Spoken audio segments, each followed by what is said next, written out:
এত দামি কথা আমি আর কখনো শুনি নাই। আব্দুল মালিক হাফিজাহুল্লাহ সামনে আসতেছে, হুজুরের বয়ান শুনতে পারেন। অনেক দামি কথা বলেছেন, অনেক দামি কথা শেয়ার করতে পারি, কমেন্টস করতে পারি। এটা মুসলিম দেশ, কাজে এটার আদালত ইসলামী শরীয়ত অনুসারে পরিচালিত হতে হবে। এটা মুসলিম দেশ, এটার সংসদ ইসলামী শরীয়ত অনুসারে পরিচালিত হতে হবে। এটা মুসলিম দেশ, এটার অর্থনীতি ইসলামী শরীয়ত অনুসারে পরিচালিত হতে হবে। এটা মুসলিম দেশ, এটার রাজনীতি ইসলামী শরীয়ত অনুসারে পরিচালিত হতে হবে।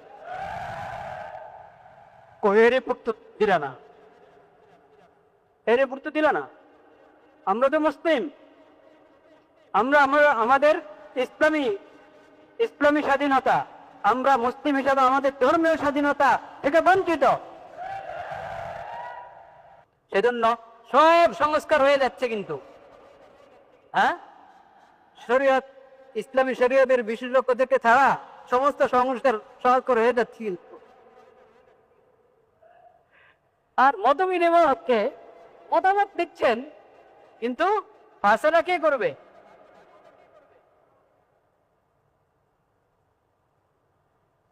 ওটা প্রশ্ন কিনা? সব রাজনৈতিক দল থেকেই লিখছেন, কোন কোন আলেমদেরকেও ডাকা হয়েছে, তারপর মতামত দেন সংস্কারের বিষয়, সংবিধান সংস্কারের বিষয় মতামত। কিন্তু ফায়সালাটা কি করবে? মতামত নিলে সবার থেকে ফায়সালা করানোওয়ালা, তার ফায়সালার মানদণ্ড কি? তার ফায়সালার মানদণ্ড যেমন না প্রফেসর ইউনূস সাহেব, ডক্টর মাননীয় প্রধান উপদেষ্টা যেখানে বসেন, ওনার মাথার উপরে লেখা আছে কি? লা ইলাহা ইল্লাল্লাহ মুহাম্মাদুর রাসূল। যদি সংস্কার করতে চাই, তাহলে মতামত সবার কাছ থেকে নাও, ফায়সালা হবে লা ইলাহা ইল্লাল্লাহ মুহাম্মাদুর রাসূল। ফায়সালা হবে আতিউল্লাহ ওয়া আসিউর রাসূল ওয়া উলি আমরি মিনকুম ফাইন তারাযাতুম ফি শাইইন ফারুদ্দুহু ইলাল্লাহি ওয়া রাসূল। মাজলুম, এই কথা লাখ লাখ মানুষ মজলুম হচ্ছে, এত মানুষ মজলুম হচ্ছে, আমি কি করবো? থাক না না, মজলুম তোমার মজলুমের পাশে দাঁড়াতে, একজন মজলুম হোক আর লাখ মানুষ মজলুম, মজলুমের পাশে তোমাকে দাঁড়াইতে হবে। জালেম একজন হোক আর হাজার জন হোক, তার প্রতিবাদ করতে হবে। যদি শক্তি সামর্থ্য থাকে, তাদের হাত ধরতে হবে, জুলুম থেকে বারণ করতে হবে, যার হক নষ্ট করছে তার হক নিয়ে দিতে হবে। এটা ইসলামের শিক্ষা। জালেমের শক্তি বেশি হওয়ার কারণে তার জুলুমের নাম ইনসাফ হয় না শরীয়তে। শরীয়তে ওর নাম ইনসাফ হয়।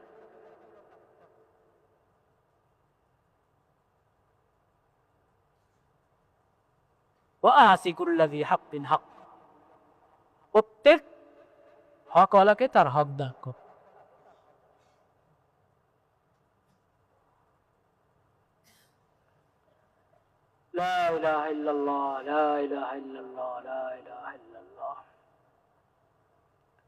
তাদের রিপোর্টে ধর্মীয় স্বাধীনতা বাংলাদেশে যথাযথ পালিত হচ্ছে না, স্বাধীনতা পাচ্ছে না। কারা পাচ্ছে না? এই দেশে বিভিন্ন ধর্মের মানুষ আছে, ইসলাম ধর্মের মানুষও আছে কিনা? হ্যাঁ, তো ইসলাম ধর্মের লোক যারা মুসলিমরা তাদের কি কি অধিকার থেকে বঞ্চিত হচ্ছে, ওদের রিপোর্ট ছাপাও। তা তো বললে না। বাংলাদেশের ধর্মীয় স্বাধীনতা উপস্থিতির রিপোর্টে ছাপাচ্ছে, ওটার তালিকার মধ্যে মুসলিম সংখ্যাগরিষ্ঠ, তাদের ভাষায় বললাম, ওদের কি কি অধিকার নষ্ট হচ্ছে, ওটার তালিকা নেই, ওদের তালিকা নেই।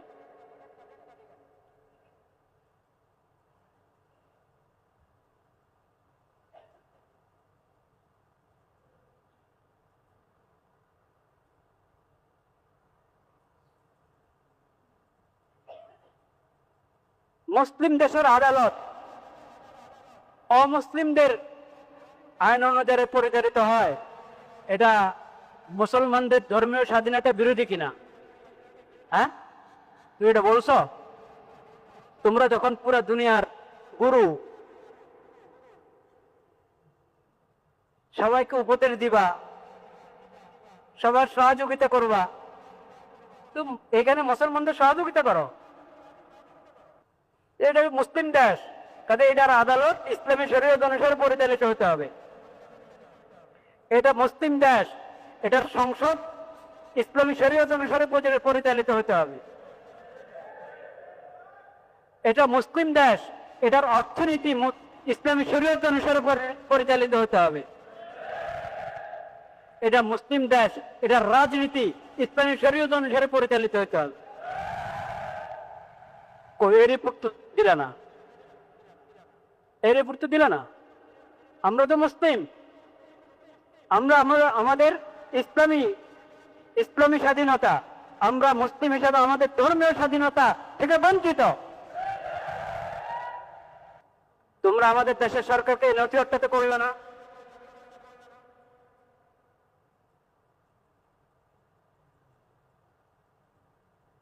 যাদের আগাগোড়া বৈষম্য, তারা আপনাদেরকে সমতার শিক্ষা দিবে, এটা আপনারা আশা করেন?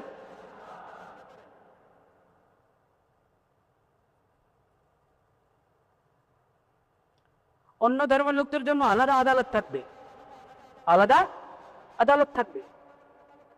তাদের বিশেষ ধর্মীয় যে বিষয়গুলো, সেটার জন্য আলাদা আদালত, সরকারি ব্যবস্থা থাকবে। কিন্তু রাষ্ট্রধর্ম যখন ইসলাম, এখানে অধিকাংশ নাগরিক মুসলিম, তো তাদের আদালত তো ইসলামী তরিকা হবে। কিন্তু ইসলামী তরিকাতে যে আদালত পরিচালিত হয়, অন্য ধর্মের লোকদের জন্য ভিন্ন আদালতের প্রয়োজন হবে না। বলেন সুবহানাল্লাহ। এটা আমি তাদের ভাষায় কথা বলব। ইসলামী তরিকার আদালত হলে অন্য যে কোনো ধর্মের লোকেরা তাদের ব্যক্তিগত যে বিষয়গুলো আছে, তাদের ধর্মীয় বিষয়ের মামলা আমাদের এখানে দায়ের করা হলে সেখানে দুটা ভাগ আছে, দুটা ভাগ। যেহেতু ইসলাম একমাত্র সত্য ধর্ম, যেখানে অমুসলিমদের কল্যাণ কোথায় ওই বিষয়ে বিধান দেওয়া আছে শরীয়তে, সেই বিধানটা পরিচালিত হবে। তারা ইনসাফ চায়, ইনসাফ ভালোভাবে পাবে, শরীয়তের তরিকায় তাদের ফয়সালা করে দিবে। আর একান্ত যেটা ওদের নিজস্ব বিষয় শরীয়ত, তাদেরকে তাদের যে ধর্মীয় স্বাধীনতা দিয়ে রেখেছে শরীয়ত, ইসলামী শরীয়ত, সে অনুসারে তাদের ফয়সালা করে দিবে।